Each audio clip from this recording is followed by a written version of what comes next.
பிதாசுதன் பரிசுத்தாவின் பெயராலே ஆமென். நன்றி ஆண்டவரே, நன்றி இயேசு கிறிஸ்துவே, நன்றி தூய ஆவியானவரே. இதோ இந்த நாளை கொடுத்ததுக்காக உமக்கு நன்றி செலுத்துகிறோம். இதோ இந்த வேலையை கொடுத்ததுக்காக உமக்கு நன்றி செலுத்துகிறோம். இதோ பிரின்சிபல்ஸ் ஆஃப் ஃபேத், விசுவாசத்தின் மையம் எப்படின்றத நாங்கள் பார்த்து கொண்டு வருகிறோம். இந்த ஒரு மணி நேரம் கடவுளே என்னை மறைத்து நீர் தாமே பேசப் போகிறீர், அதற்காக உமக்கு நன்றி செலுத்துகிறோம். நாங்கள் ஏற்கனவே படித்தது போல விசுவாசம் இல்லாமல் உம்மை விருப்பமுற செய்ய முடியாது என்பதை நாங்கள் புரிந்து கொண்டோம் ஆண்டவரே. இதுவரைக்கும் எதெல்லாம் வேண்டுமோ அதனை செய்வீங்க என்று நம்பிக்கொண்டு இருந்தோம். மாறாக கடவுளுடைய வார்த்தையில் அது விசுவாசம் இல்லை என்று சொல்லப்படுகிறது. அதேபோல் உண்மையான விசுவாசம் என்றால் என்ன? அதை எப்படி நாங்கள் தெரிந்து கொள்வது? அதை எப்படி எங்கள் வாழ்வில் பயன்படுத்துவது?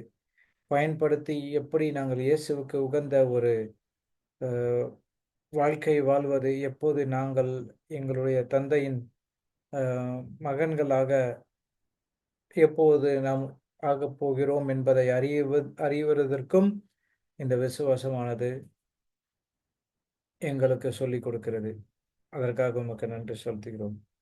தூய ஆவியானவரே, இன்று நாங்கள் படிக்கப் போகும் அனைத்து வேத வாக்கங்களையும், அனைத்து படிக்கப் போகும் அனைத்து திருவிவிலியத்தில் உள்ள வாக்குறுதிகள் அனைத்தையும் எங்களுக்கு நீர் தாமே புரிய வைத்து, அதில் உள்ள ஆழ்ந்த அர்த்தங்களை நாங்கள் மனதில் கொண்டு அதன்படி நடக்க எங்களுக்கு ஒரு அருளை கொடுத்ததற்காக உமக்கு நன்றி செலுத்துகிறோம். இதனை எல்லாம் இயேசு கிறிஸ்துவின் பெயரால் மன்றாடி கேட்கிறோம் எங்கள் ஜீவன் நல்ல பிதாவே. ஆமென். Praise the Lord.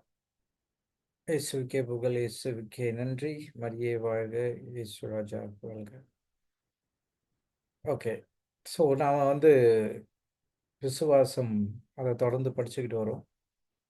விசுவாசத்தின் கொள்கை இல்லைன்னா அடிப்படை தகுதி, எப்படி இந்த விசுவாசம் வேலை செய்யுது, எப்படி இந்த விசுவாசம் நம்ம செயல்படுதுன்றதை நம்ம பார்த்துட்டு வந்தோம். ஒன்று மறக்க முடியாத ஒன்றுன்றதுன்னா, கடவுளுக்கு விருப்பமுற செய்யாத அதாவது எப்படி you cannot please God.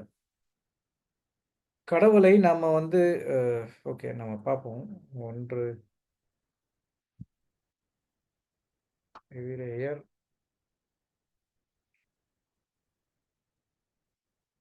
11. உகந்தவர், ப்ளீஸ்னா உகந்தவர். Okay. எவரும் 6. ஓகே. நம்பிக்கையினால் அன்றி எவரும் கடவுளுக்கு உகந்தவரா உகந்தவராயிருக்க இயலாது. நம்பிக்கையினாலின்றி எவரும் கடவுளுக்கு உகந்தவராயிருக்க இயலாது. அப்போ நாம கடவுளுக்கு உகந்தவராக இருந்தால் மட்டும்தான் அவருடைய வாக்குறுதிகள் நம்ம வாழ்க்கையில் செயல்பட ஆரம்பிக்கும். நாம அதையே பண்ணலனா, அவருக்கு உகந்ததாக வாழ முடியலனா, எப்படி அவருடைய வாக்குறுதிகள் நம்மளுக்கு சரிப்பட்டு வரும்? இப்போ எனக்கு ஒரு பையன் இருக்கிறான். அந்த பையனுக்கு என்னுடைய சொத்தெல்லாம் எழுதி கொடுக்கணும்னா, அவன் நான் சொல்றத கேட்கணும். எனக்கு புடிச்ச ஒரு வாழ்க்கைய வாழணும். நான் என்ன சொல்றேனோ அத கேட்கணும். அதனால தான் என்ன பண்ணுவேன், அதெல்லாம் கேட்டு சரிவர வந்த பிறகு, அவனுக்கு என்னுடைய இருக்கிறது எல்லாத்தையும் அவனுக்கு குடுத்துருவேன். அதே மாரி இயேசு கிறிஸ்துவும் நமக்கு வேண்டியதை எல்லாத்தையும் முடித்து விட்டு விட்டார். ஆனாலும் நமக்கு அவர் முடித்தது ஏன் நம்ம வாழ்க்கையில செயல்பட ஆரம்பிக்கல? ஏன் அத செயல்பட முடியல? அப்படின்னு பார்த்தா, விசுவாசம் அதுக்கு ஒரு தடை பொருளாக இருக்கிறது. விசுவாசம் இருக்கு. ஆனா, அந்த விசுவாசம் ஒரு உண்மையான விசுவாசமா இல்லாம, அந்த காற்றில் அலைக்கழிக்கப்பட்ட கடல் அலையைப் போல இருக்கிற விசுவாசமா இருக்குது. நம்ம விசுவாசம் இருக்கிறனால தான் கடவுள்ட்ட போய் கேட்கிறோம். ஆனா, அந்த விசுவாசத்த நம்ம முழுமையும் காத்துக்க முடியல. Praise God. ஓகேவா? இப்போ ஒரு வசனம் பார்ப்போம். ரோமையர் ம்.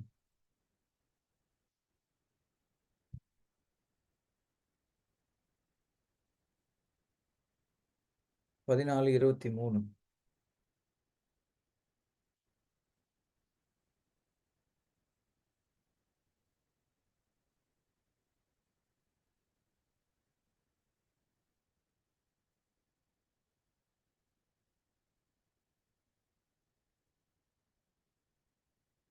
இதுவும் கடைசி வசனம் தான்.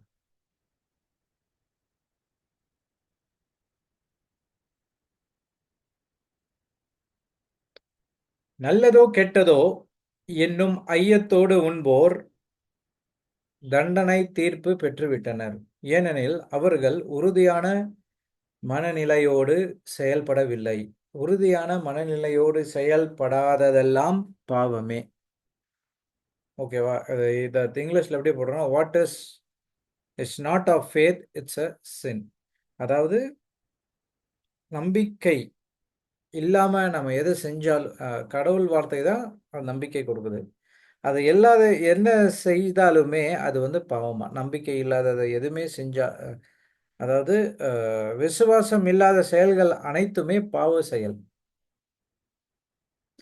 நேற்று நம்ம படிச்சோம், இந்த மலையை பார்த்து பெயர்ந்து கடலில் விழு என மனதில் ஐயம் எதுவுமின்றி கூறினால் நாம் கூறியவாறே சொன்னவாறே நடக்கும். உறுதியாக உங்களுக்கு சொல்கிறேன், நீங்கள் ஜெபத்தில் நீங்கள் இறைவனிடம் எதெல்லாம் கேட்கிறீர்களோ அதை பெற்று விட்டீர்கள் என நம்புங்கள், நீங்கள் கேட்டபடியே நடக்கும். அப்போ நம்ம இன்னொரு வசனம் படிச்சிருக்கோம். 1 யோவான் 5:14, 15. நாம் கேட்பது இறைவனின் விருப்பத்திற்கு அமைந்திருப்பின் நாம் கேட்பதை உறுதியாக பெற்றுக்கொள்வோம் என நம்பிக்கை நமக்கு உண்டு. விசுவாசம் என்பது நாம் எதிர்நோக்கி இருப்பவை கிடைக்கும் என்னும் உறுதி. இப்ப எல்லா இடத்துலயும் பாத்தீங்கன்னா அந்த உறுதி இருக்கு. ஏனெனில் அவர்கள் உறுதியான மனநிலையோடு செயல்படவில்லை. அந்த டவுட்ல செயல்பட்டாலே உறுதி இல்லாத மனநிலை ஆகிவிடும். உறுதியான மனநிலை இல்லாம செயல்படுவது எல்லாமே பாவம். அப்போ நேத்து நாம பார்த்தோம், எது விசுவாசம் இல்லைன்றத பார்த்தோம். ஓகேவா? எது விசுவாசம் கிடையாது? விசுவாசம் நம்ம கடவுள் எதெல்லாம் நமக்கு முடிச்சு கொடுத்துட்டாரோ அதை நாம கடவுளையே திருப்பி செய்ய சொன்னா அது விசுவாசம் கிடையாது. கடவுளே நீங்க குணப்படுத்துங்க, விசுவாசம் கிடையாது. ஆண்டவரே எனக்கு வேண்டியது எல்லாத்தையும் கொடுங்க, விசுவாசம் கிடையாது. ஆண்டவரே எனக்கு என் குடும்பத்துக்கு இதை செய்யுங்க, விசுவாசம் கிடையாது. இல்ல இன்னொரு இது, நான் வந்து இதை செஞ்சா நான் வந்து கடவுள் எனக்கு எல்லாத்தையும் செஞ்சு கொடுப்பாரு, அதுவும் விசுவாசம் கிடையாது. அது எல்லாமே பாவமா. ஏன்னா பைபிள்ல சொல்லாததை நீங்க செஞ்சீங்கன்னா அது பாவம். எதையெல்லாம் விசுவாசம் இல்லையோ அதெல்லாம் பாவம். அப்போ நம்ம வாழ்க்கையில எவ்வளவு பாவங்கள் பண்ணியிருப்போம். Praise God.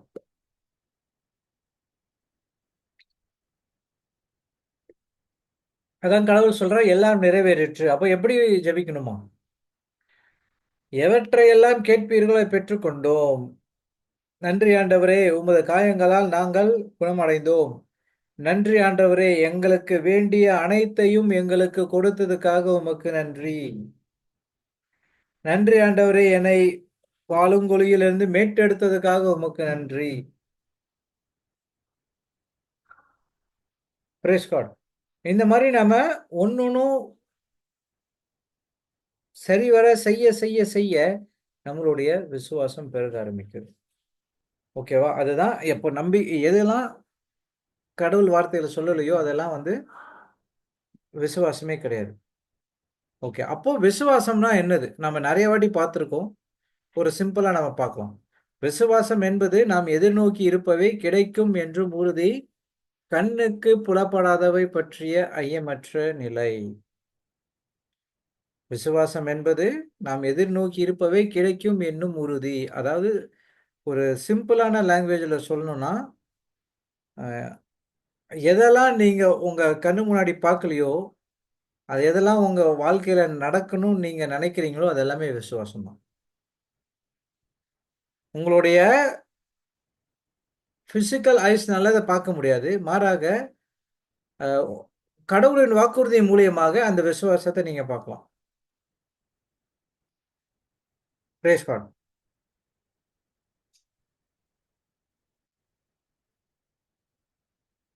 அப்போ நம்மளுக்கு ஒரு ஒரு எதிர்நோக்கு, அந்த எதிர்நோக்கு வேணும். அந்த எதிர்நோக்கு தான் விசுவாசத்த செயல்பட வைக்குது.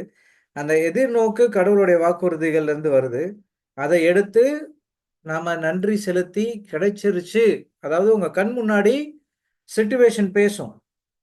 உங்களுடைய சூழ்நிலை பேசும். ஆனா, நீங்க இல்ல நான் வந்து எத பார்க்கிறேனோ அத பேச மாட்டேன். எனக்கு எது வேணுமோ அத பேசுவேன். அதுதான் விசுவாசம். எத பார்க்கிறீங்களோ அத பேசுறது விசுவாசம் கிடையாது. அத பேஸ் பண்ணி வர்றது விசுவாசம் கிடையாது. எத எத நீங்க அ எதிர்பார்க்கிறீங்களோ, எத நீங்க செய்யணும்னு நெனைக்கிறீங்களோ, அதை எதிர்கொண்டு நடந்துருச்சுன்னு இருக்குது. என்ன வேணுமோ அத பேசுறது தான் விசுவாசம். சில பேர் வந்து இப்படி கூட ஜெபிப்பாங்க. கடவுளே உங்களுக்கு தெரியும் எங்க வாழ்க்கையில இதெல்லாம் நடந்துட்டு இருக்கு, இதெல்லாம் நடந்துட்டு இருக்கு, இதெல்லாம் நடந்துட்டு இருக்கு. தயவு செய்து எங்களுக்கு குடுங்க. விசுவாசம் கிடையாது. ஆனா இப்படி இருக்கணும். எப்படி ஜெபிக்கணும்? கடவுளே உங்களுக்கு தெரியும் நாங்க என்ன சோதனைகளுக்கு உள்ளாகப்பட்டிருக்கின்றோம். ஆனாலும் நாங்கள் உங்களையே நம்பியிருக்கின்றோம். இயேசுவே எங்களுக்கு ஒரு ஞானத்தை கொடும். எங்களுக்கு உமது ஞானத்தை குடுத்து, இதில இருந்து வெளிவர்றதுக்கான ஒரு வழியை எங்களுக்கு காட்டும். வழியை எங்களுக்கு காட்டியதற்காக நன்றி அப்படின்னு சொல்லும்போது, அது விசுவாசம். இதுதான் விசுவாசம். அந்த விசுவாசம் என்றது இங்கிலீஷ்ல சப்ஸ்டன்ஸ் சொல்லுவாங்க. அது வந்து ஒரு பொருள். ஆனா, அந்த பொருள் உங்க கண்ணுக்கு தெரியாது. மாறாக கண்ணுக்கு தெரியாதுன்னா, உங்களுடைய நேச்சுரல் கண்களுக்கு தெரியாது. மாறாக அது உங்கள ஆவிக்குரிய கண்களுக்கு தெரியும். எப்படி தெரியும்னா, உங்களுடைய கற்பனை திறன் மூலியமாக, வாக்குறுதிகள் மூலியமாக நீங்க நெனைக்கலாம். ஓகே. இப்போ ஒருத்தர் ஹாஸ்பிட்டல்ல இருக்கிறாருன்னா, அவருக்கு ஏக்கு ஏதோ ஒரு சுகம் இல்லன்னு இருக்குன்னு வச்சுக்கோங்க. ஏக்கு XYZன்னு ஒரு பிரச்சனை இருக்கு. டாக்டர்ஸ்லாம் என்ன சொல்றாங்க, அந்த XYZ இருக்கு அப்படின்றாங்க. நம்ம விசுவாசம் என்ன சொல்லுவோம், அந்த ஏக்கு வந்து அந்த XYZலேருந்து குணமாக்கியதற்காக உமக்கு நன்றி. அந்த பொருள நீங்க பார்க்கல. மாறாக அத உறுதியாக நீங்க பற்றிக்கொண்டு அத கிடைக்கிற வரைக்கும் நன்றி, நன்றி சொல்லிட்டு இருக்கீங்களே, அதுதான் விசுவாசம். காணப்படாத ஒன்றிற்கு எதிர்நோக்கி உறுதியாக நீங்கள் அதில் கவனம் செலுத்தி அதை பெற்றுக்கொண்டால் அதுதான் விசுவாசம். இந்த விசுவாசம் இல்லாம நம்ம இந்த எதையுமே கிறிஸ்துவ வாழ்க்கையில சாதிக்க முடியாது. Praise God. அப்போ இதுதான் விசுவாசம். ஓகேவா? இந்த பொருளானது உங்களுடைய நிஜ உலகில் நிஜமான உலகில் அதாவது நேச்சுரல் வேர்ல்ட்ல பார்க்க முடியாது. மாறாக இந்த ஆவிக்குரிய உலகத்துல அத நீங்க பார்க்கலாம். அப்போ உங்களுடைய விசுவாசமானது என்ன பண்ணுது? உங்களுடைய எதிர்நோக்கி எடுத்துக்கொண்டு போயி, அந்த ஆவிக்குரிய உலகத்த ஒரு அலசி உங்களுக்கான வாக்குறுதிகள இருந்து எது கரெக்ட்டா இருக்கோ, அதை பெற்றுக்கொண்டு, உங்களுக்கு திருப்பியும் இந்த நிஜ உலகத்துல கொண்டு வர்றது தான் விசுவாசம். Praise God. Thank you Jesus. ஹalleluya. புரியுதா? இதுதான் விசுவாசம். ஓகே. அடுத்து என்னன்னா, இந்த அ எப்படி வந்து நீங்க வந்து இந்த விசுவாசத்துல இருக்கிறீங்கன்னு நீங்க எப்படி நம்பலாம்? எப்படின்னா, how to know when you are in faith. எப்படி நீங்க விசுவாசத்தில், நம்பிக்கையில் நிலைத்திருக்கிறீங்கன்ற எப்படி நம்மளால நம்ப முடியும்? அதுக்கான ஆன்ஸர் பார்த்தீங்கன்னா, எபிரெயர் 4:3.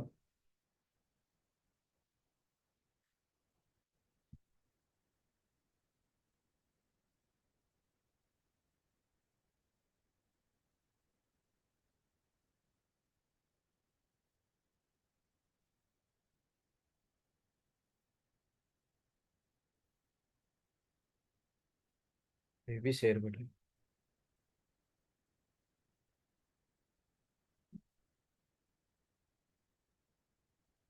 எப்படி நீங்க விசுவாசத்துல இருக்கிறீங்க? விசுவாசம் உங்கள்ல எப்போ செயல்படுது? அப்படின்னு பார்க்கிறதா எபிரெயர் 4:3 சொல்லுது. இந்த ஓய்வை பெறுகிறவர்கள் நம்பிக்கையுடன் இருக்கும் நாமே. சிம்பிள். ஓய்வை பெறுகிறவர்கள் நம்பிக்கையுடன் இருக்கும் நாமே. ஓய்வு, ரெஸ்ட் அப்படின்னு சொல்லுவாங்க. இந்த ரெஸ்ட் உங்களுக்குள்ள இருந்ததுன்னா, நீங்க விசுவாசத்துல நிலைச்சிருக்கீங்கன்னு அர்த்தம். Praise God. இதை எப்படி பார்க்கறதுன்னு பாருங்க. நம்ம 1வதுல பார்க்குறோம். 1வது வசனத்திலிருந்து பார்க்குறோம். ஆதலின் கடவுள் தரும் ஓய்வை பெறுவது பற்றி அவர் அளித்த வாக்குறுதி இன்னும் நிலைத்திருப்பதால், உங்களுள் எவரேனும் அதை அடைய தவறிவிடக்கூடாது என எண்ணுகிறேன் என குறித்து கவனமாய் இருப்போமாக. இந்த ஓய்வு கடவுள் உலகம் தொடங்குறதற்கு முன்னா அதாவது உலகத்தை படைச்சதுக்கு அப்புறம் கடவுளும் ஓய்வு எடுக்கிறார்.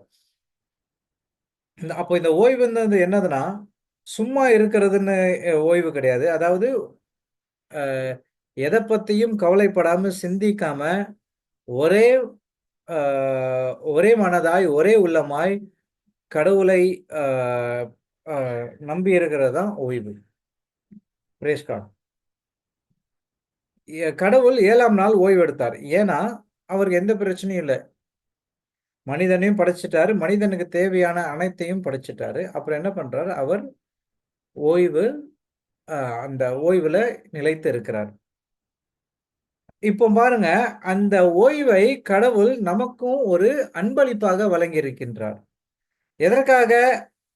நீங்க ஓய்வுல இருக்கும்போது தான், நீங்க விசுவாசத்துல இருக்கிறீங்கன்றதுக்கான அர்த்தம். இந்த ஓய்வை பெறுவது பற்றி அவர் அளித்த வாக்குறுதி இன்னும் நிலைத்திருப்பதால், உங்களில் எவரேனும் அதை தவறிவிடக்கூடாது என எண்ணுகிறேன். இது குறித்து கவனமாய் இருங்கள். ஏனெனில் அவர்களுக்கு அறிவிக்கப்பட்டது போல நமக்கும் நற்செய்தி அறிவிக்கப்பட்டது. ஆயினும் அவர்கள் கேட்ட செய்தி அவர்களுக்கு பயனளிக்கவில்லை. ஏனெனில் கேட்டவர்கள் அச்செய்தியை நம்பிக்கையோடு கேட்கவில்லை. இப்ப யார சொல்லுதுன்னா, இஸ்ரேல் மக்கள பத்தி சொல்றாங்க. அவர்களுக்கு அறிவிக்கப்பட்டது போல நமக்கும் அச்செய்தி அறிவிக்கப்பட்டது. கடவுள் ஆபிரகாமுக்கு 15வது 15ஆ? ஆமா. 15வது அதிகாரத்துல, தொடக்க நூல் 15வது அதிகாரத்துல ஆபிரகாமுக்கு கடவுள் வந்து ஒரு வாக்குறுதி அளிக்கிறார். என்னன்னா, உன்னுடைய மக்கள் 400 வருடங்கள் சிறைவாசம், எகிப்து நாட்டுல சிறைவாசம் இருப்பார்கள். அதுக்கப்புறம் நான் அவர்களை அங்கிருந்து வெளியே கூட்டிக் கொண்டு வந்து, பாலும் தேனும் வடியும் நாட்டை அவர்களுக்கு அன்பளிப்பாய் அளிப்பேன். அப்படின்னு சொல்லிட்டு சொல்றாங்க. அந்த வாக்குறுதிய ஆபிரகாம் கிட்ட சொன்னதுனால, அவர் என்ன பண்றாரு? இஸ்ரேல் மக்கள் கிட்ட, பாலும் தேனும் இருக்கிற நாட்டை உங்கள் அ ச பிதாவு அதாவது ஆபிரகாமுக்கு வாக்களித்தது போல, நான் உங்களுக்கு அதை கொடுத்து விட்டேன். நீங்க அத போய் எடுத்துக்கோங்க அப்படின்னு சொல்றாரு. அதாவது இங்கிலீஷ்னா, "I have given you the land that flows with milk and honey. You just go and possess it" அப்படின்னு சொல்லிட்டாரு. ஆனா, இவங்களால எடுக்க முடியல. ஏன்னா, இவங்க விசுவாசத்தோட செயல்படல. கடவுள் போய் எடுத்துக்கோங்கன்னு சொல்லும்போது, இவங்க என்ன பண்றாங்க? ஒரு 12 பேர அனுப்புறாங்க. அப்போ கடவுளுடைய வார்த்தையில அவங்களுக்கு நம்பிக்கை கிடையாது. அதிலேயே புரிஞ்சு போச்சு. இவங்க வந்து கடவுளுக்கு புரிஞ்சிருக்கும். இவங்க வந்து இப்போதைக்கு அங்க போமாட்டாங்கன்னு சொல்லிட்டு அவர் விட்டுட்டாரு. இப்போ என்ன அதுதான் அவர் என்ன கடவுள்ட்ட போய் கேட்பாங்க. நாங்க 12 பேர் அனுப்பட்டுமா? அது உங்க இஷ்டம். அனுப்புனா நீங்க அனுப்பிக்கோங்க அப்படின்ருவாங்க. அத இப்ப சில பேர் தப்பா எடுத்துப்பாங்க. கடவுள் தான் அனுப்புனாருன்னு. இல்ல கிடையாது. கடவுள் அனுப்பவே இல்ல. அவர் என்ன சொல்வார்ன்னா, நான் சொல்லிட்டேன். உங்களுக்கு போய் பார்க்கணும்னா நீங்க போய் பார்த்துக்கோங்க அப்படின்ட்டு. ஆனா கடவுளுக்கு தெரியும் இவங்க கண்டிப்பாக அந்த நாட்டுக்கு இப்போதைக்கு போமாட்டாங்கன்னு தெரிஞ்சுச்சு. இவங்க அந்த அவநம்பிக்கையில அந்த நாட்டுக்குள்ள போயிட்ட பிறகு, அத சுத்தி இருக்கிற அந்த பிரச்சனைகள் எல்லாத்தையும் பார்க்குறாங்க. அத பத்தி பேச ஆரம்பிக்கிறாங்க. வராங்க, சொல்றாங்க. கடவுள் சொன்னதும் உண்மதான். ஆனா, அங்க சுத்தி வந்து இவ்ளோ பிரச்சனைலாம் இருக்குது அப்படின்னு சொல்றாங்க. அதனால நம்மளால அங்க இருக்க முடியாது. நாம திருப்பி அந்த வனாந்திரத்துக்கே, பாலைவனத்துக்கே போவோம்ன்னு சொல்லிட்டு என்ன பண்றாங்க, எல்லாம் திரும்பி வராங்க. திரும்பி வந்த பிறகு அங்க என்ன நடக்குது? அவங்க நிம்மதியா இருக்கல அங்க. பாலைவனத்துல எப்படி நிம்மதியா இருக்க முடியும்?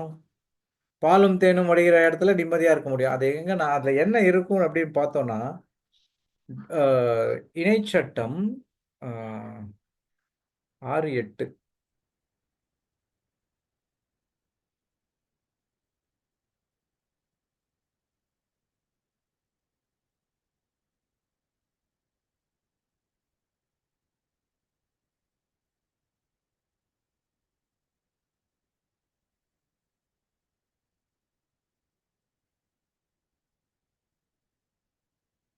ம்.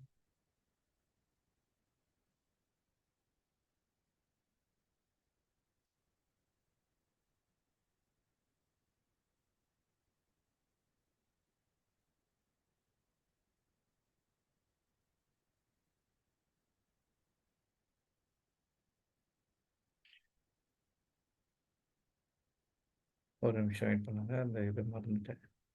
ம். Thank you Jesus.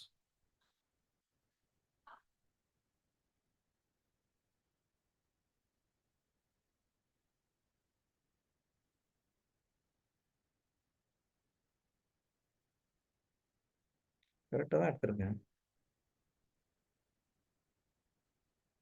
ஓ! 8ல இருக்கணும். ஓகே.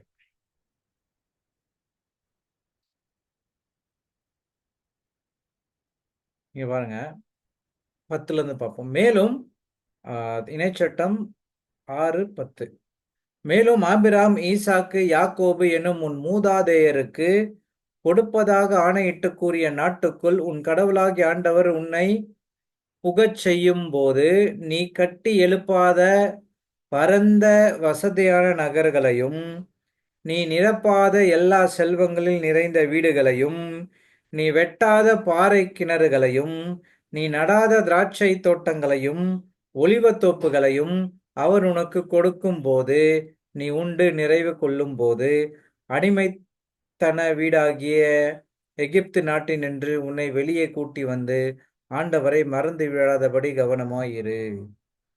என்ன சொல்லியிருக்காரு பாருங்க. நம்ம வீடு கட்ட தேவையில்லையாம். இருக்கிற நகரமும் இங்க கட்டியிருக்கான்.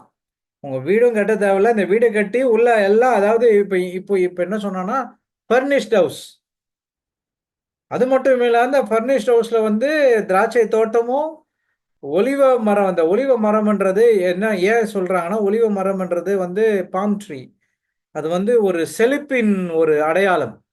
ஒரு வீட்ல ஒலிவ மரம் இருந்துச்சுன்னா, அந்த வீடு செழிப்பா இருக்கிறதற்கான ஒரு அடையாளமா. Price God. அவர் உனக்கு கொடுக்கும்போது, நீ உண்டு நிறைவு கொள்ளும் போதும் அத சொல்றாரு. அப்போ பார்த்துக்கோங்களேன். இந்த மாரியான ஒரு நாட கடவுள் குடுத்துட்டாரு. ஆனா, அவங்க என்ன பண்றாங்க? திருப்பி நம்ம அந்த எபிரேயர் 4.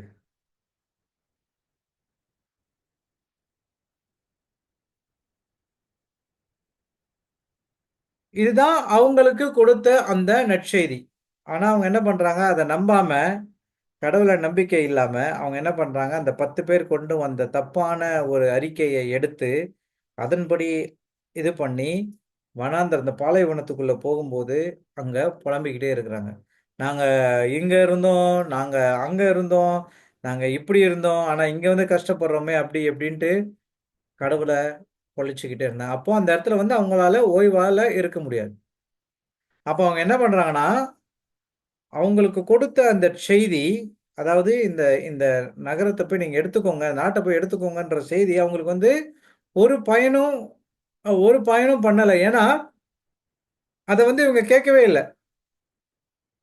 அதான் சொல்றாரு, அறிவிக்கப்பட்டது போல நமக்கும் நற்செய்தி அறிவிக்கப்பட்டது, பயன் அளிக்கவில்லை. ஏனெனில் கேட்டவர்கள் அந்நற்செய்தி நம்பிக்கையோடு கேட்கவில்லை. அப்படியே சும்மா அப்படி கேட்கிற மாரி.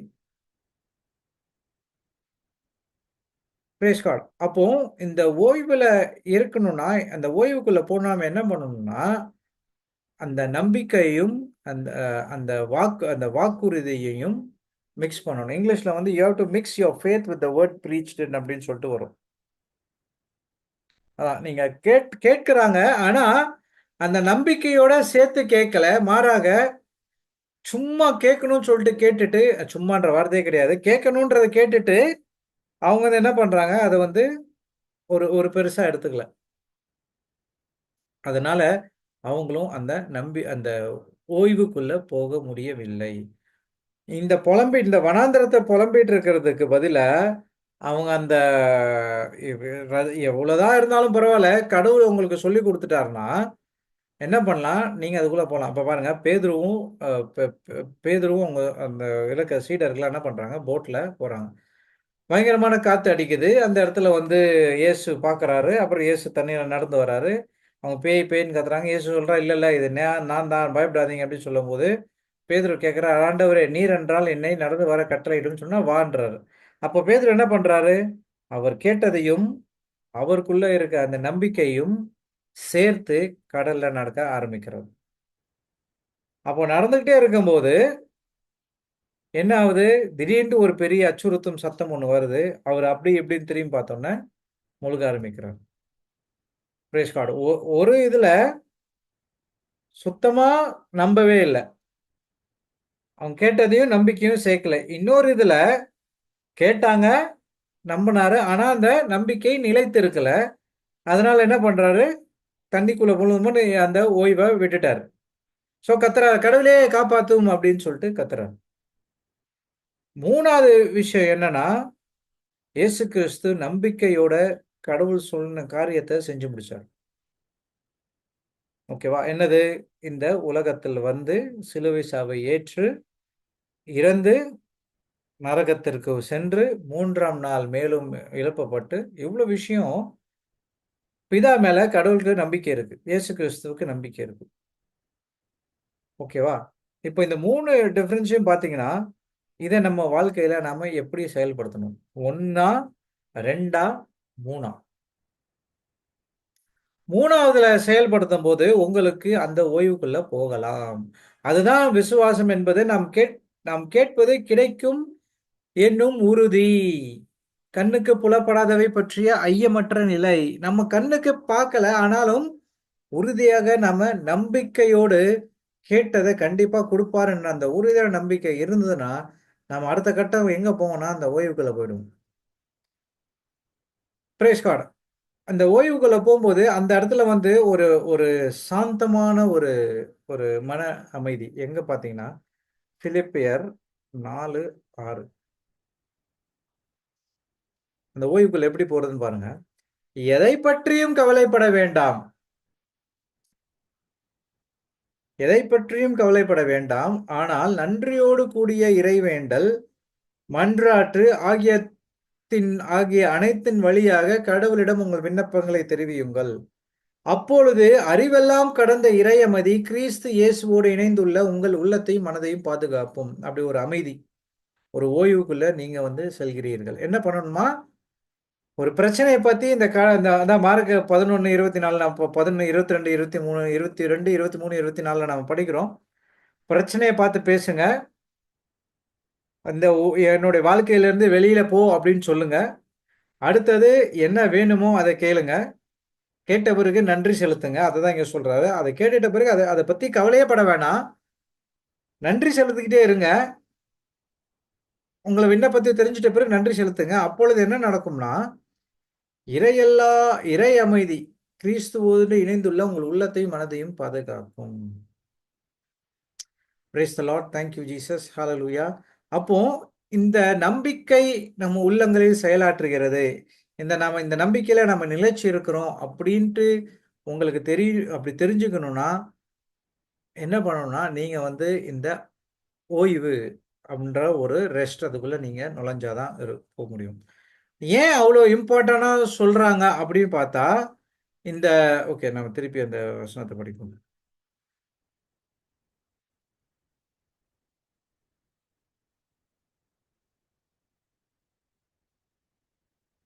இந்த ஓய்வை பெறுகிறவள் நம்பிக்கையுடன் இருக்கும் நாமே இதை குறித்தே நான் சினமுற்று நான் அளிக்கும் இளைப்பாற்றின் நாட்டிற்குள் நுழைய மாட்டார்கள் என்று ஆணையிட்டு கூறினேன் என எடுத்துரைக்கப்பட்டுள்ளது.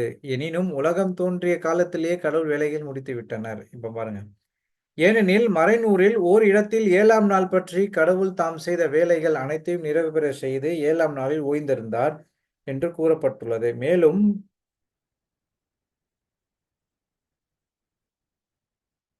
6 தான் 6.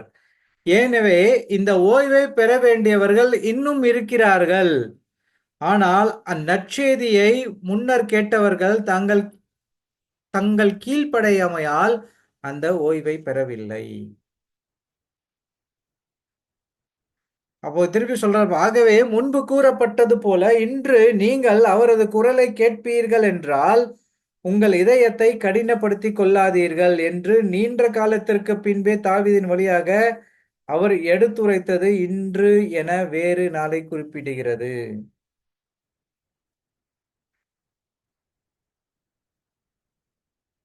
அப்போ பாருங்க, ஓய்வை பெற வேண்டியவர்கள் இன்னும் இருக்கிறார்கள். ஆனால் நற்செய்தியை முன்னர் கேட்டவர்கள் தங்கள் தங்கள் கீழ்ப்படியாமையால் அந்த ஓய்வை பெறவில்லை. அப்போ ஒரு விஷயத்த கடவுள்கிட்ட கேட்டுட்ட பிறகு, நம்ம என்ன பண்ணணும்னா, அதுக்கு நன்றி செலுத்திட்டு, அத பத்தி நாம கவலையே படாம, நமக்கு வேண்டிய வேலைகள நாம செய்ய ஆரம்பிக்கணும். அதுதான் ஓய்வு. அத தான் இங்க சொல்றாரு. Praise God.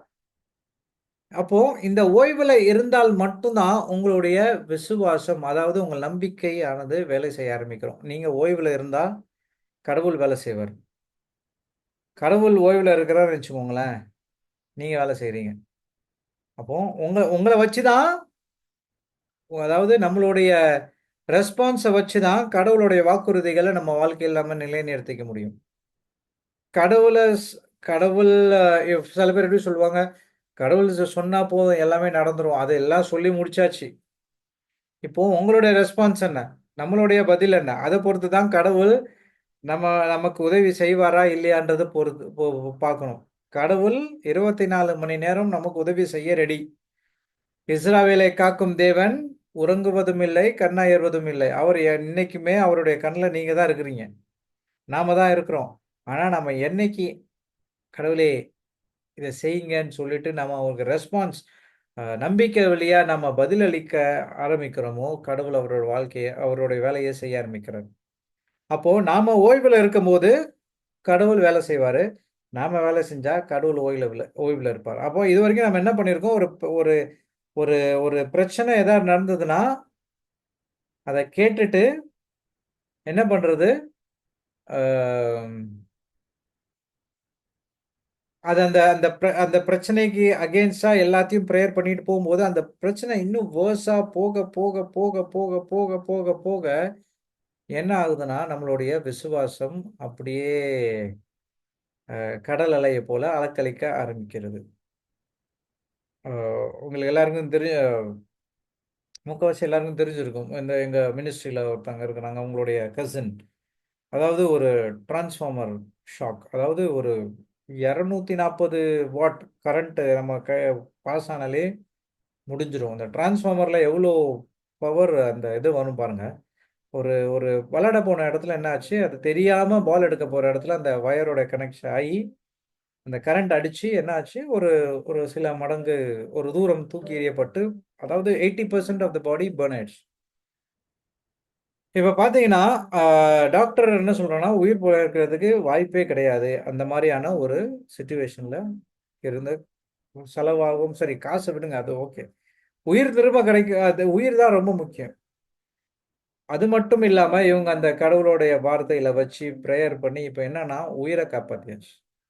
அதாவது ஐசியூலேருந்து நார்மலா வந்துட்டாங்க. ஆனா, அந்த இன்ஃபெக்ஷனால யாரையும் உள்ள விடுறது கிடையாது. But he is normal. அவராவது பேசினா ரெஸ்பாண்ட்லாம் பண்றாராம். அது என்ன ஒரு 12 வயசு தான் அந்த பையனுக்கு. 12, 13 வயசு இருக்கும். அவ்வளோதான். இப்போ இந்த இடத்துல அவங்களோட விசுவாசம் எப்படி செயல்பட்டிருக்கும்? எவ்வளோ விசுவாசமா இருந்திருக்கணும். நாம நினைப்போம், பயங்கரமா படிச்சுக்கிட்டே இருக்கணும். விசுவாசத்துல நிலைச்சுக்கிட்டே இருக்கணும். அப்படி அப்படி கிடையாது. நீங்க என்ன கடவுள் உங்களுக்கு சொல்றார்ன்னா, அந்த நெகட்டிவா பேசுறத எதுவுமே உள்ள சேர்க்காதீங்க. யாராவது இந்த சிட்யூவேஷன படி உங்ககிட்ட சொல்றாங்களா? இன்னும் இப்படி ஆயிடுச்சு, இப்படி ஆயிடுச்சுன்னா, அத கேட்டுக்காதீங்க. அததான் கடவுள் எதிர்பார்க்கிறாரு. அந்த நெகட்டிவிசம நீங்க கேட்கக்கூடாது. தப்பா பேசுறத கேட்காம, கடவுள் சொல்ற வாக்குறுதியில மட்டுமே நிலைத்திருந்தால், கடவுளால முடியாத காரியம் எதுவுமே கிடையாது. இப்ப பாருங்க, ஜைரஸ் வந்து கடவுளுடைய கால்ல விழுந்து அவருடைய குழந்தைய காப்பாத்துங்க அப்படின்னு சொல்றாரு. கரெக்ட்டா? அப்போ நடந்து அவர் வீட்டுக்கு போயிட்டு இருக்கும்போது, அந்த இரத்தப்போக்கு உள்ள பெண்மணி அங்க வராங்க. அங்க அவங்களோட டெஸ்டிமனி இது எல்லாத்தையும் சொல்லி அங்க கொஞ்சம் டைம் ஆகுது. உடனே இது நடந்துட்டு இருக்கும்போது, ஒரே ஒரு நிமிஷம் டங்ஸ்ல பிரேயர் பண்ணுங்க.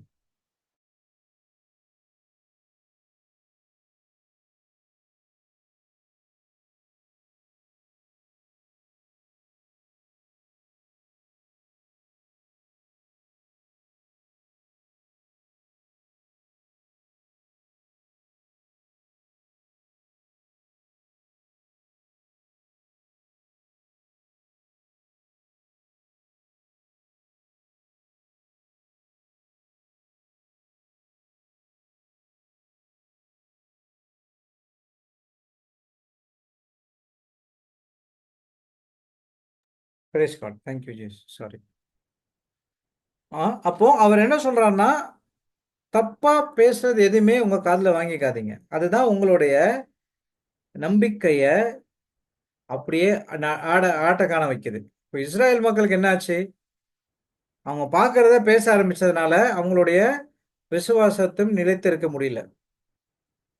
ஓகேவா? அப்போ இந்த ஜாயிரஸ் அங்க நின்னுட்டு இருக்காரு.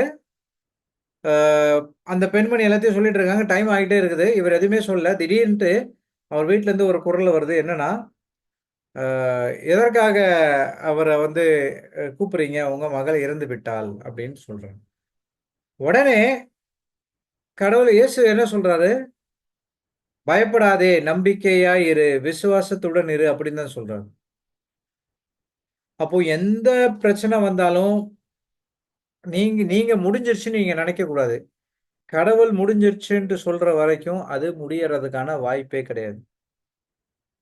Until God said it is finished, it is not finished yet. அப்போ என்னன்னா, அந்த நெகட்டிவான இத நம்ம வார்த்தையில கேட்கக்கூடாது. அத கேட்காம இருந்தால் மட்டும் தான் நம்மளுக்கு ஓய்வுல போக முடியும்.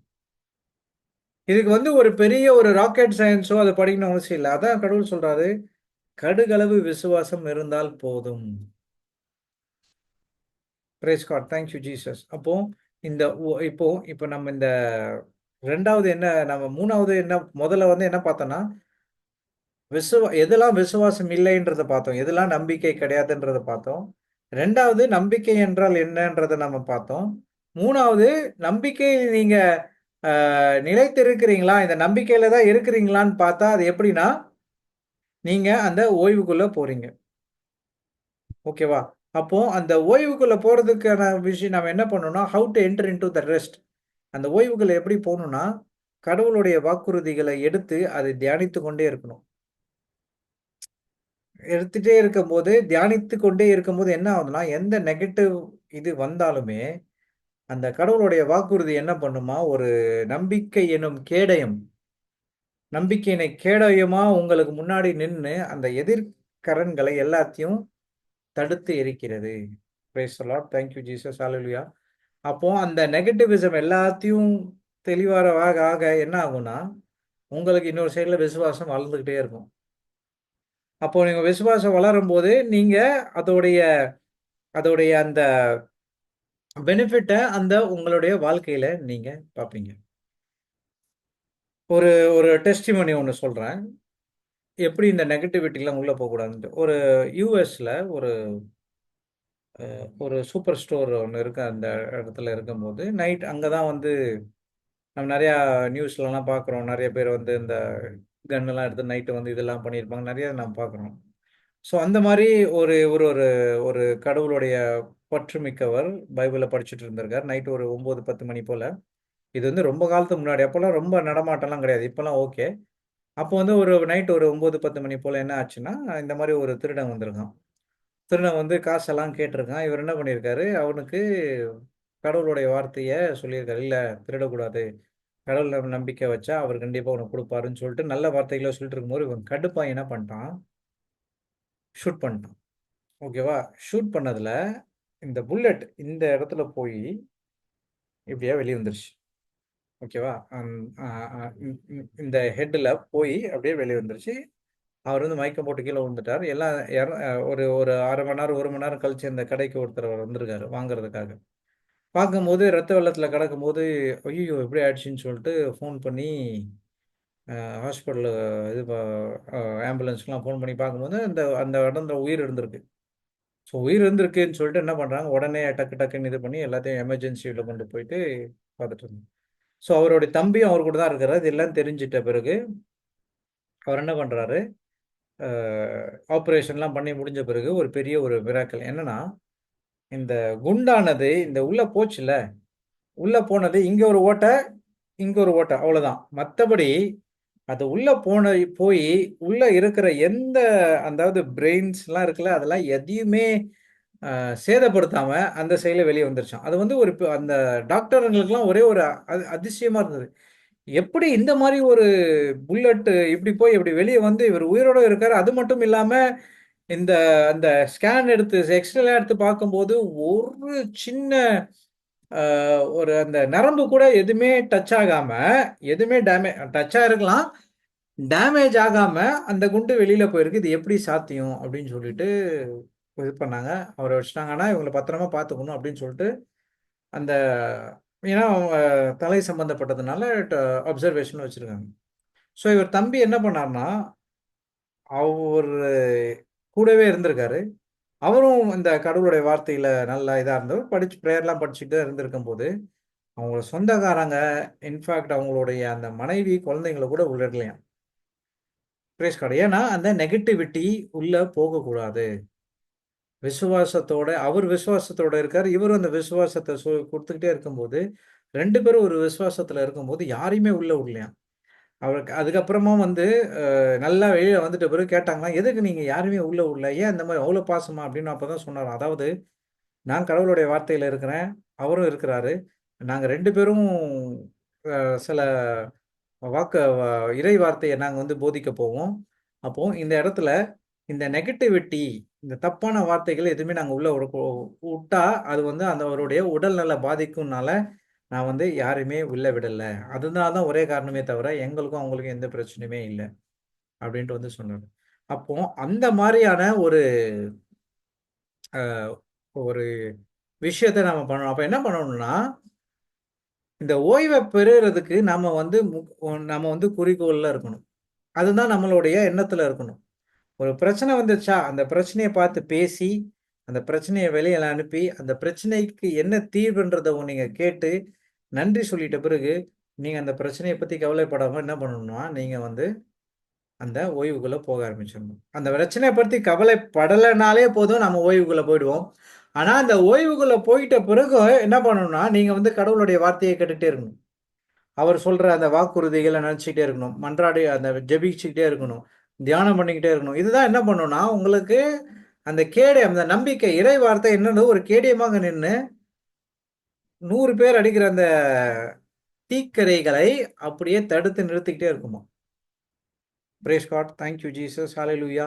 அப்போ இந்த பிரின்சிபல்ஸ் ஆஃப் ஃபேத் இன் அந்த கு கொள்கையில 3வது என்னன்னா, நாம அ எப்படி இந்த விசுவாசத்துக்குள்ள இருக்கிறோன்றத இது பண்றதுக்கு என்னன்னா, அந்த ஓய்வுக்குள்ள நாம இருந்தே ஆகணும். அப்போ அந்த ஓய்வுக்குள்ள இருக்கும்போது உங்களுக்கு பயமோ, கவலையோ, எதை பற்றியான ஒரு அக்கறையோ இருக்கவே கூடாது. என்னன்னா, அத வந்து நீங்க என்ன பண்ணியிருக்கீங்கன்னா, அப்படியே வந்து கடவுள்கிட்ட தூக்கி எறிஞ்சுட்டீங்க. கடவுள்கிட்ட தூக்கி எறிஞ்சிட்ட பிறகு அவர் பார்த்துப்பார். நம்மளுடைய வேலை எதுவுமே கிடையாது. Praise God. Thank you Jesus. ஹalleluya. அப்போ அது வந்து 3வது. 4வது என்னதுன்னா, எப்படி இந்த விசுவாசத்தை நாம வளர்த்துக் கொள்வது? Praise God. எப்படி இந்த விசுவாசத்தை வளர்த்துக் கொள்வது? நம்ம எல்லாருக்கும் தெரியும். எப்படி விசுவாசம் வரும்? ரோமையர் 10:17ல அ ஓகே. அதை போய் பார்ப்போம்.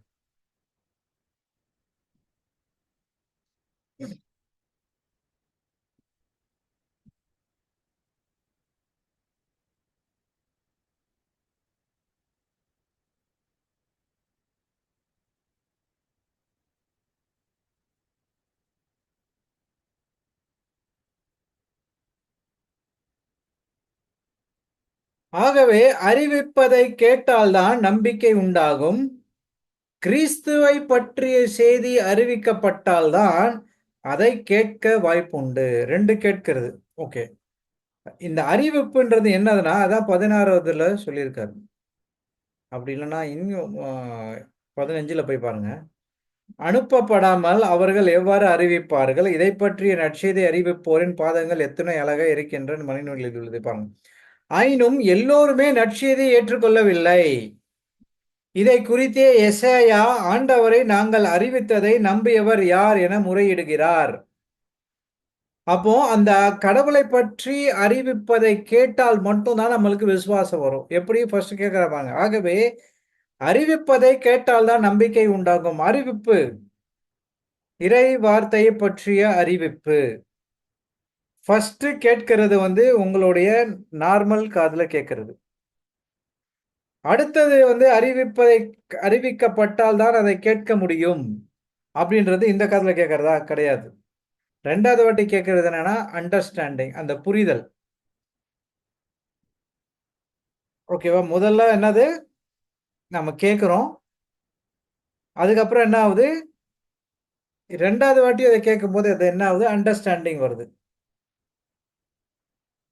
முதலாவது அவர் என்ன சொல்றாருன்னா, யாராச்சும் ஓகே உங்களுக்கு ஒரு அறிவு எப்படி வருது? How do you get knowledge? யாராச்சும் ஒரு ஒரு ஒரு ஒரு ஒரு சிஸ்டம பத்தி சொன்னாங்கன்னா, அது உங்களுக்கு நாலெட்ஜ் வரும். கரெக்ட்டா? ஓகே. இப்போ நான் உங்களுக்கே வந்து ஒரு ஒரு சாஃப்ட்வேர பத்தி ஃபர்ஸ்ட் வாட்டி கத்துக் குடுக்கும்போது, நான் என்ன பண்றேன், கத்துக் குடுத்துட்டு போயிர்றேன். இந்த வீடியோலாம் ரெக்கார்ட் பண்ணிட்டு போயிர்றேன். நீங்க கேட்டுட்டீங்க. அத என்ன பண்ணுவீங்கன்னா, திருப்பியும் அத செயல்படுத்துறதுக்கு நீங்க என்ன பண்ணுவீங்க, 2வது வாட்டி, 3வது வாட்டி அத கேட்க ஆரம்பிப்பீங்க. ஒரு 10வது வாட்டி அத நீங்க பிராக்டிஸ் பண்ணிட்ட பிறகு உங்களுக்கு தெரிஞ்சிரும். ஓகே இதுதான் அப்படின்னு சொல்லிட்டு உங்களுக்கு தெரிஞ்சிரும். அப்போ நீங்க வந்து எத்தன நைட்ல எழும்பி கேட்டாலும் சரி, 1 வருஷம் கழிச்சு கேட்டாலும் சரி, அந்த வேலைய நீங்க சரிவர செய்வீங்க. கரெக்ட்டா? அதே அப்ளிகேஷன தான் அதே அப்ளிகேஷன் நம்ம இங்க அப்ளை பண்ண போறோம். அறிவிப்பதை கேட்டால் தான் நம்பிக்கை உண்டாகும். என்னது? கடவுளுடைய வாக்குறுதி. அடுத்தது, கிறிஸ்துவை பற்றிய செய்தி அறிவிக்கப்பட்டால் தான் அதை கேட்க வாய்ப்புண்டு. எத நம்ம கேட்கிறோம்? ஒரு நாள் ஒரு ஒரு 24 மணி நேரத்துல நம்ம என்னென்னலாம் கேட்கிறோம்? கிறிஸ்துவை பற்றிய செய்தி கேட்கிறோமா? இல்ல நமக்கு தேவையில்லாத செய்திகள கேட்கிறோமா? எந்த செய்திகள கேட்கிறோம்னு சொல்லிட்டு நாம பார்க்கணும். அந்த கேட்கிற செய்திய ஒரு வாட்டி கேட்கக்கூடாதா? 2 வாட்டி கேட்கக்கூடாதா? திருப்பி, திருப்பி, திருப்பி, திருப்பி கேட்டுக்கிட்டே இருக்கணும். அந்த புரிதல் வர வரைக்கும் நீங்க கேட்டுக்கிட்டே இருக்கணும். கேட் கேட்டால் மட்டும் தான் உங்களுக்கு விசுவாசம் அ வளர ஆரம்பிக்கும். ஆகவே அறிவிப்பதை கேட்டால் நம்பிக்கை உண்டாகும். கிறிஸ்துவை பற்றிய செய்தி விரிக்கப்பட்டால் தான் அதை கேட்க வாய்ப்புண்டு. அப்படியானால் அவர்கள் கேட்கப்படவில்லை என்று சொல்ல முடியுமா? எப்படி சொல்ல முடியும்? ஏனெனில் அவர்களது அறிக்கை உலகெங்கும் சென்றடைகின்றது. அவர்கள் கூறும் செய்தி உலகின் கடை எல்லை வரை எட்டுகிறது. அப்போ நீங்க வந்து சொல்லக்கூடாது, எங்களுக்கு வந்து யாரும் வந்து அறிவிக்கல. கேள்விப்படவில்லை என்று சொல்ல முடியுமா? கிடையாது. எல்லாரும் ஒரு ஒரு டைம்ல இப்ப இங்க நான் இப்போ நற்செய்திய குடுத்துட்டு இருக்கேன்னா, இன்னொரு ஒரு Zoom கிளாஸ்லயோ, இன்னொரு ஒரு YouTubeலயோ இல்ல இன்னொருத்தவங்க குடுத்துட்டு இருக்காங்க. ஸோ கடை எல்லை வரை அது சென்றடைகிறது. எங்க போனாலும் நீங்க கடவுளுடைய வார்த்தைய கேட்கலாம். ஆனா, நீங்க கேட்க ரெடியா இருக்கிறீங்களா? ஒரு மொபைல் எடுக்கிறீங்க. ஒரு மொபைல் எடுத்து YouTubeப பார்க்குறீங்க. நாம வந்து டீச்சிங் கேட்கிறோம்னு சொல்லிட்டு போறோம். ஆனா என்ன பண்றோம்? உடனே நம்ம ஷார்ட்ஸுக்கு போறோம். அப்படியே பார்த்துக்கிட்டே போறோம். திடீர்னு பார்த்தா 6:30 மணிக்கு தொடங்குன அந்த ஷார்ட்ஸ திடீர்னு பார்த்தா 8 மணியா இருக்கும். 1 1/2 மணி நேரமா நான் ஷார்ட்ஸ் பார்த்தேன் அப்படின்ற மாரி. அந்த டக்குன்னு ஒரு சின்ன ஒரு கேப்ல என்ன ஆயிடும்னா, அப்படியே நம்மள வந்து அப்படியே இழுத்துட்டு போயிடும். அதுதான் சாத்தானோட தந்திரம். என்ன வேணுமோ அத நம்ம செய்ய ஆரம்பிக்கணும். Stick, focus, praise God. அப்போ நம்மளுடைய ரெஸ்பான்ஸ் வச்சு தான் கடவுள் நமக்கு அருகில அ அ கடவுள் நமக்கு சொல்கிற அந்த விசுவாசத்தை வளர்த்துக் கொள்ள முடியும். நாம எப்படி கடவுளுடைய வார்த்தைக்கு ரெஸ்பாண்ட் பண்றோம்? அது ரொம்ப முக்கியம். அப்போ இந்த நம்பிக்கை வந்து டெய்லி ஜெபத் டெய்லி நான் ஜெபம் பண்றேன். என் நம்பிக்கை இல்லையே அப்படின்னு சொல்ல முடியாது. வரலையேன்னு சொல்ல முடியாது. ஏன்னா பைபிள்ல அது அப்படிப்பட்டு சொல்லவே இல்ல. நம்பிக்கை எப்படி வரும்? கடவுளுடைய வார்த்தைய கேட்கணும், இல்ல கடவுளுடைய வார்த்தைய பேசணும். இப்ப நான் அந்த கடவுள் வார்த்தைய பேசணும்னா, அத நீங்களும் கேட்கிறீங்க, நானும் கேட்கிறேன்.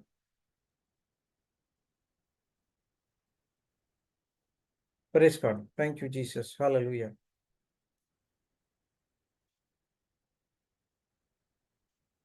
அப்போ நீங்க அத கேட்டுக்கிட்டே இருக்கும்போது, உங்களுக்கு ஒரு லெவல்ல வந்துட்ட பிறகு, நீங்க அந்த ஓய்வுக்குள்ள நுழையிறது கிளீனா தெரியும். ஏன்னா, உங்களுக்கு நீங்க எத கேட்டீங்களோ, அத பற்றியான ஒரு பயம், ஒரு டவுட்டோ, இல்ல ஒரு கேள்விக்குறியோ எதுவுமே இருக்காது. கண்டிப்பா இது நடக்கும் என்றது நமக்கு தெரியும். Praise God. Thank you Jesus. ஹalleluya. அப்போ இந்த மார்க் 11:23, 24 எப்படி நம்ம வாழ்க்கையில இது பண்ணுது பாருங்க. எது நம்ம விசுவாசம் இல்லைன்னு நம்ம புரிஞ்சுக்கணும். அடுத்தது எது விசுவாசம்ன்றதை நம்ம தெரிஞ்சுக்கணும். அடுத்தது விசுவாசத்தை எப்படி வளர்க்கணும்னு பார்த்துக்கணும். அடுத்தது நம்ம விசுவாசத்தில் வளர வளர வளர அதோடைய எண்ட் ரிசல்ட் எங்க போகும்னா, கடவுள் சொல்ற அந்த ஓய்வுக்குள்ள நாம் போவோம். எப்போ நம்ம அந்த ஓய்வுக்குள்ள போறோமோ, போயிட்ட பிறகு நம்ம வாழ்க்கையில மேனிஃபெஸ்டேஷன், நம்ம கேட்கிற அந்த அருள் அடையாளங்கள், அந்த அடையாளங்கள் எல்லாம் நம்ம வாழ்க்கையில நடக்க ஆரம்பிக்கும். Praise God. Thank you Jesus. ஹalleluya. இதுதான் வந்து நேத்தும் இன்னைக்கும் நம்ம பார்த்த அந்த பிரின்சிபல்ஸ் ஆஃப் ஃபேத். நம்பிக்கையின் கொள்கைகள் அப்படின்னு சொல்லலாம். இப்போ இன்னொரு விஷயம் என்னன்னா, இப்போ நம்ம இதெல்லாம் கேட்டுட்டோம்ல. 2வது இத பிராக்டிகலா அப்ளை பண்ணணும். உங்க வாழ்க்கையில செயல்முறைப்படுத்தணும். வார்த்தையை கேட்கணும், எழுதணும்.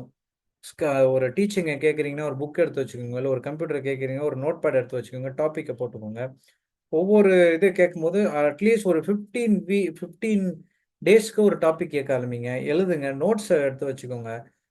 இது பண்ணுங்க. அப்போ உங்களுக்கு வந்து உங்க உங்க உங்களுடைய அந்த உள்ளத்துல அது இருக்கும்போது, என்னைக்காச்சும் ஒரு பிரச்சனை வரும்போது, தூய ஆவியானவர் அத வச்சு உங்ககிட்ட பேசுவார். அப்போ நீங்க என்ன பண்ணுவீங்க?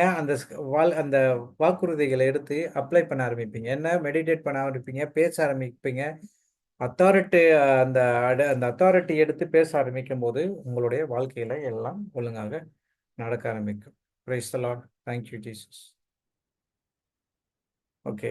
இதோட முடிச்சுக்கலாம். நாம திருப்பி அடுத்த வாரம் நாம வந்து பார்ப்போம். ஏதாவது கேள்விகள் ஏதாவது இருக்குதா? ஓகே. சிஸ்டர் ஒரு நன்றி எழுதல் பெயர் பண்ண முடியுமா?